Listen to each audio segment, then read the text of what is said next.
ওকে, practical 5 এখন আমরা আছি। এখানে আমাদের 7টা দেওয়া আছে স্টেট।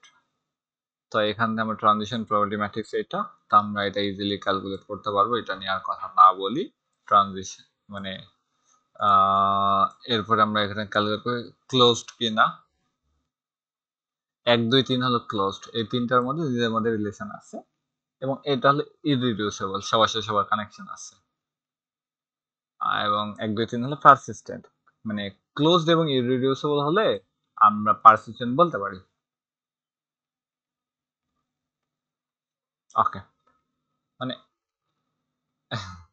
এখানে 1 2 3 থেকে কিচ্ছু বের হবে না, 4 থেকে আসবে বাট এখান থেকে কিচ্ছু বের হবে না, এই জন্য এটা হলো ক্লোজড এবং সবার সাথে সবার কানেকশন আছে, ওই জন্য ইররিডিউসিবল।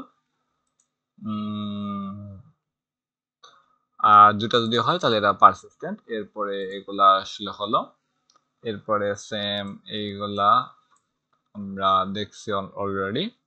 কি ক্যালকুলেট করতে হবে? ভেরিফাই পি ইউজিং, আচ্ছা সেম কাজ।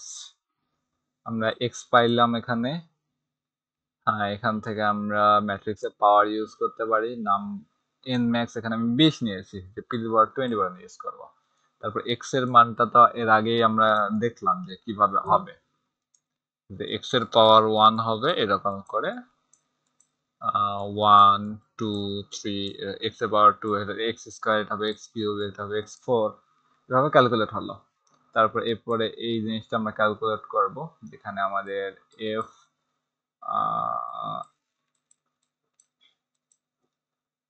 এইটা আই আছে না, এটা হলো আই আই, তো মানে আই এই জিনিসটা, আর এন এটা আসলে নির্দেশ করে কোনটা, এফ আই আই এন আর কি। তো এটা আমরা তো আগের ভিডিওতে দেখছি, তো ওই ভিডিও না বুঝলে আরেকবার দেখার জন্য অনুরোধ। আর এইগুলাও তো ক্যালকুলেট করা দেখছি, মানে সেম অ্যাজ আগেরটা। পার্থক্য কই? পার্থক্য হলো আমরা এখানে 20 নিয়েছি, এন ম্যাক্স হলো 20 নিয়েছি, আর আগেরটাতে 10 নিয়েছি, আর এটা হলো 7।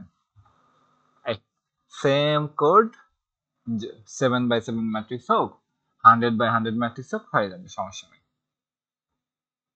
তো আর কি করব, শেষ।